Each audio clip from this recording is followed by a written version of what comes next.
Je suis né dans le sud de l'Iran, dans une ville nommée Abadan. Né dans une famille musulmane chiite. Mon grand-père était un chef religieux musulman, il avait 19 enfants et de ces 19 enfants, il avait 84 petits-enfants. Évidemment, il devait en choisir un pour perpétuer le modèle spirituel et les enseignements pour la génération suivante. Il a demandé,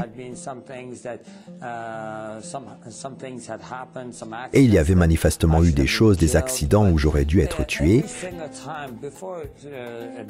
Mais chaque fois, avant que le danger n'arrive, je voyais la silhouette d'une personne qui était toujours là. J'en parlais ouvertement aux autres. Et mon grand-père a pris cela comme un signe évident que les guides spirituels de l'islam veillaient sur ce garçon et le protégeaient. Il m'a donc accordé une attention très particulière et m'a enseigné tout ce que je savais sur l'islam.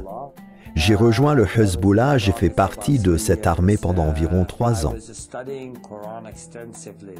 J'étudiais le Coran de manière approfondie.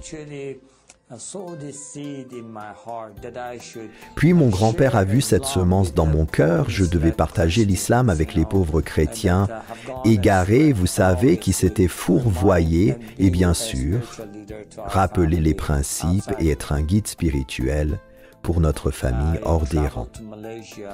J'ai voyagé en Malaisie où j'ai été arrêté avec 30 passeports illégaux et mis en prison. J'ai donc commencé à enseigner l'islam en prison, disant à tout le monde ce qu'ils devaient faire, quels étaient leurs devoirs envers Allah. Je suivais cette routine chaque jour.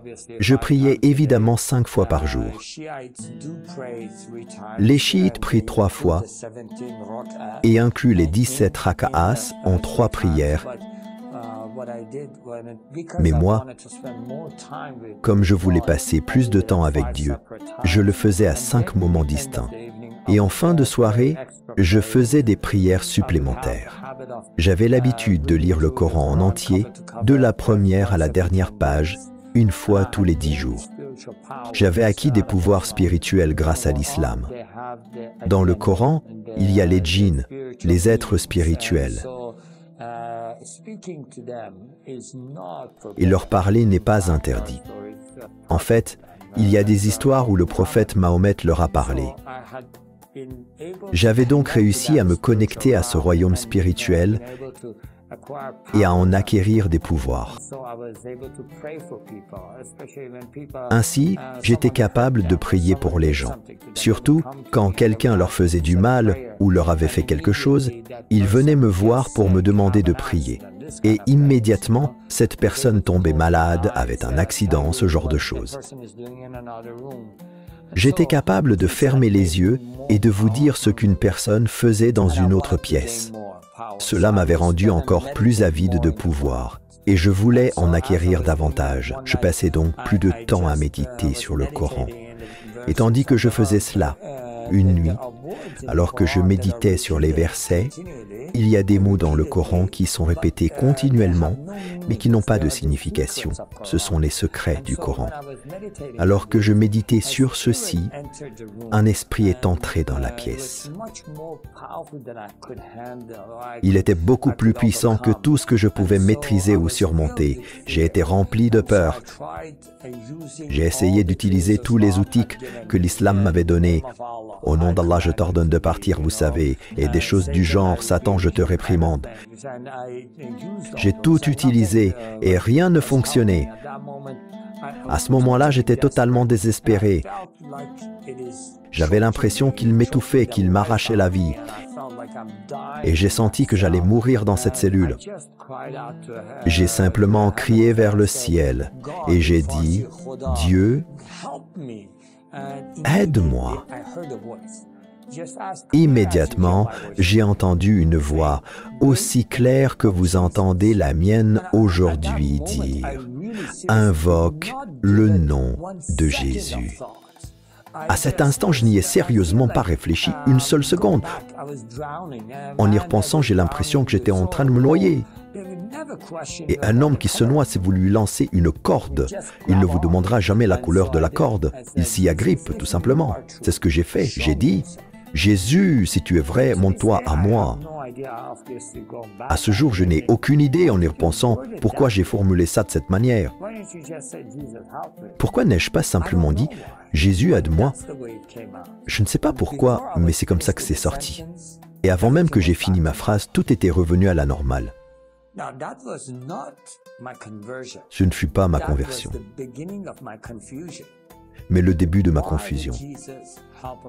Pourquoi Jésus aiderait-il un musulman? J'avais fait tout ce qui était en mon pouvoir pour être un bon musulman. J'avais déjà essayé de m'engager sur le chemin d'Allah et d'être un martyr pour lui, vous savez, en marchant sur les mines. Le gouvernement iranien avait l'habitude de distribuer à ceux qui étaient des fadaïns, ceux qui sont prêts à se donner, à se sacrifier, un Coran spécial qui portait le sceau du gouvernement. J'avais participé à des exécutions par pendaison, vous savez, j'avais fait tout ce que je pensais devoir faire contre les infidèles et tout ce que je devais faire pour partager Allah avec les autres.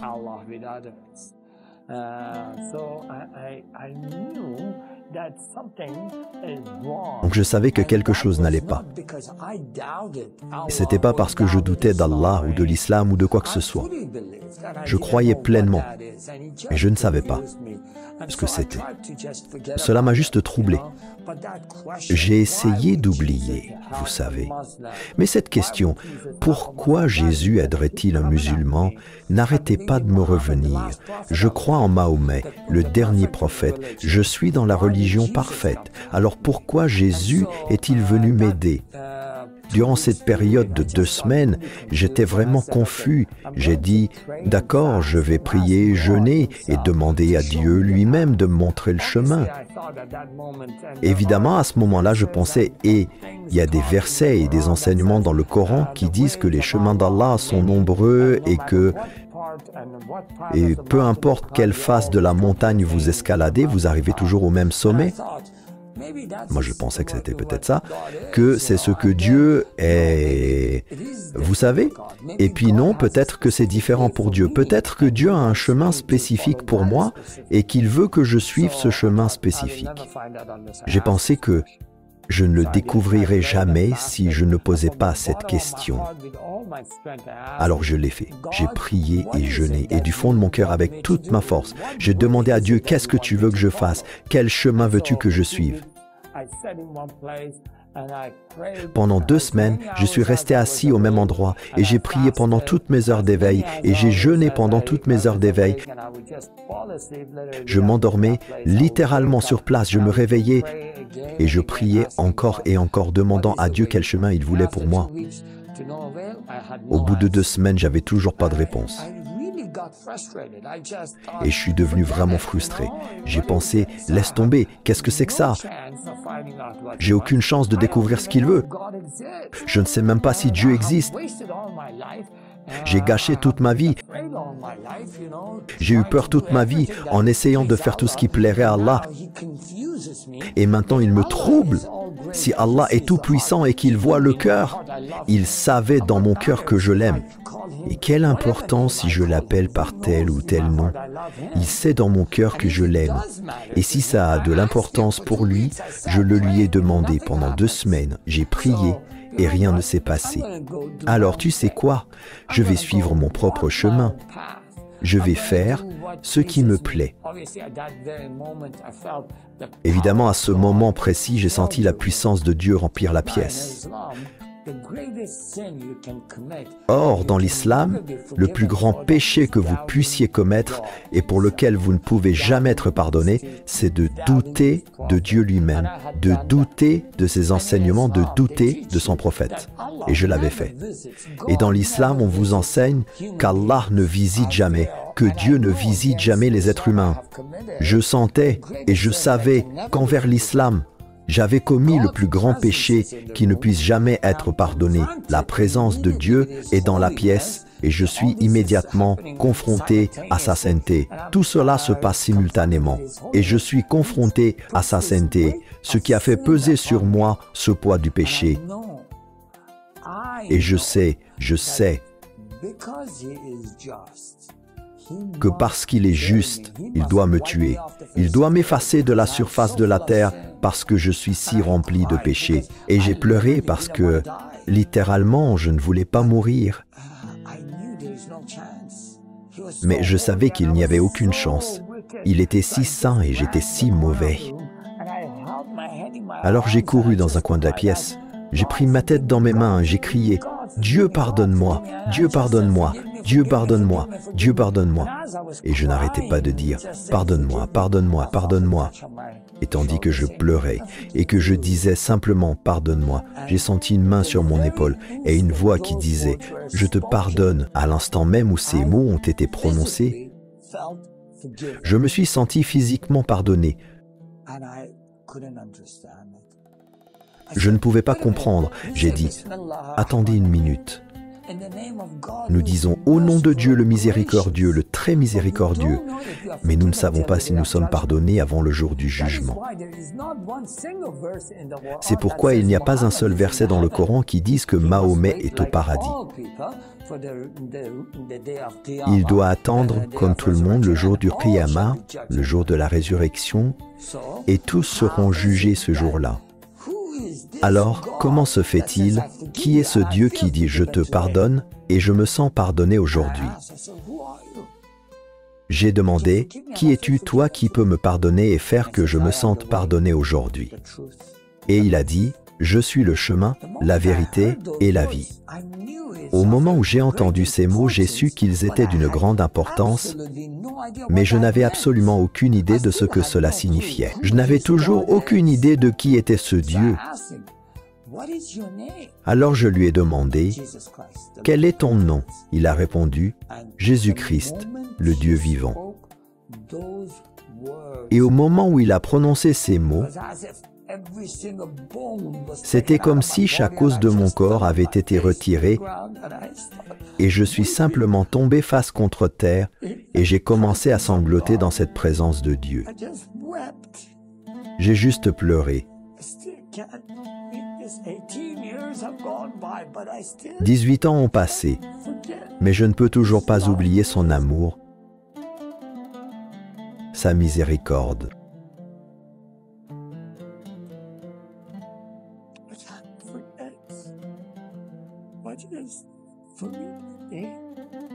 Je ne peux pas oublier ce qu'il a fait pour moi ce jour-là. Je ne peux pas oublier ce pardon. J'ai juste pleuré parce que, pendant de nombreuses années, j'avais essayé de plaire à Dieu. Mais rien de ce que j'avais fait n'était agréable à Dieu. Rien de ce que j'avais fait. Ce n'était même pas le bon Dieu que j'avais connu. Je me sentais tellement trompé parce qu'on m'avait dit « c'est ça Dieu » et ce n'était pas Dieu.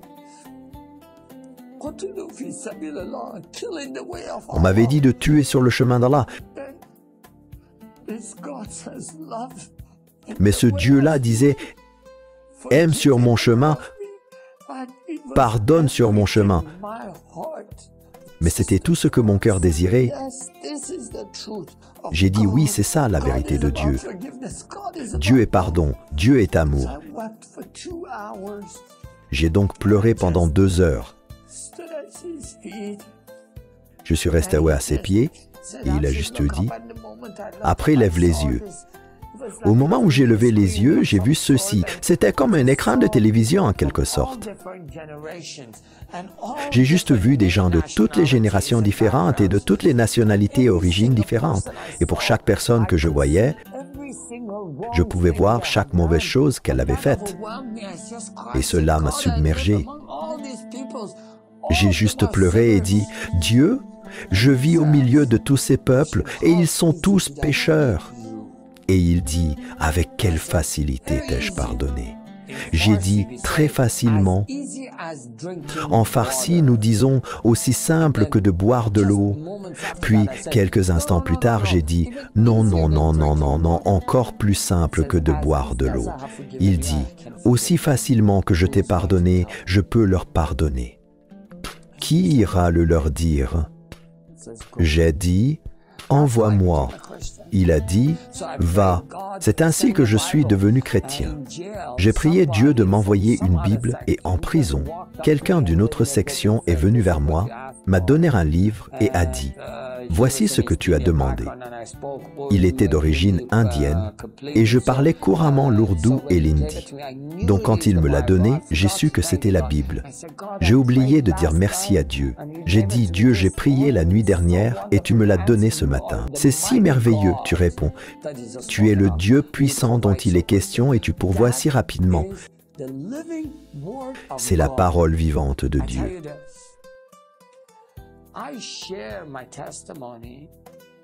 Je vous dis ceci.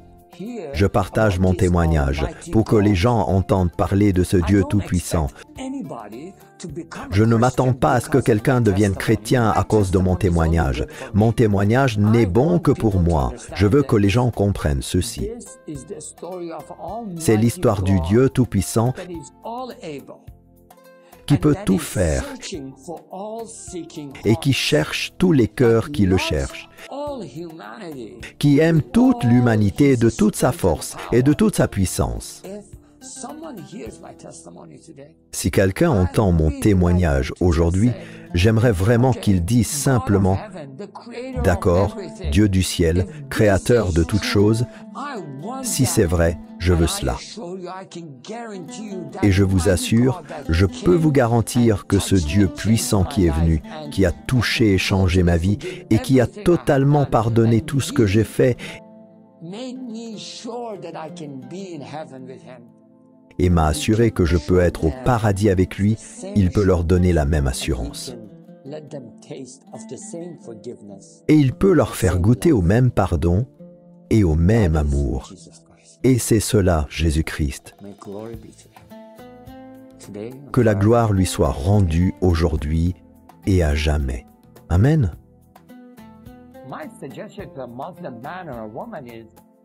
Ma suggestion à un homme ou une femme musulmane est la suivante. Je sais que la question est, Jésus-Christ est-il Dieu? Un être humain peut-il devenir Dieu? Bien sûr que non, aucun être humain ne peut devenir Dieu. Mais je croyais, même en tant que musulman, en un Dieu tout-puissant, le grand Dieu qui peut tout faire.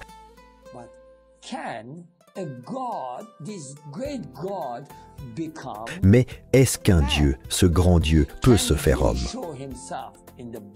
Peut-il se montrer dans le corps d'un homme?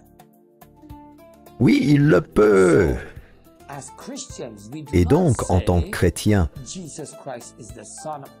nous ne disons pas que Jésus-Christ est le Fils d'un Dieu parce que Dieu aurait eu un enfant. Non, non, non. Mais Dieu s'est manifesté dans le corps de Jésus-Christ à toute l'humanité.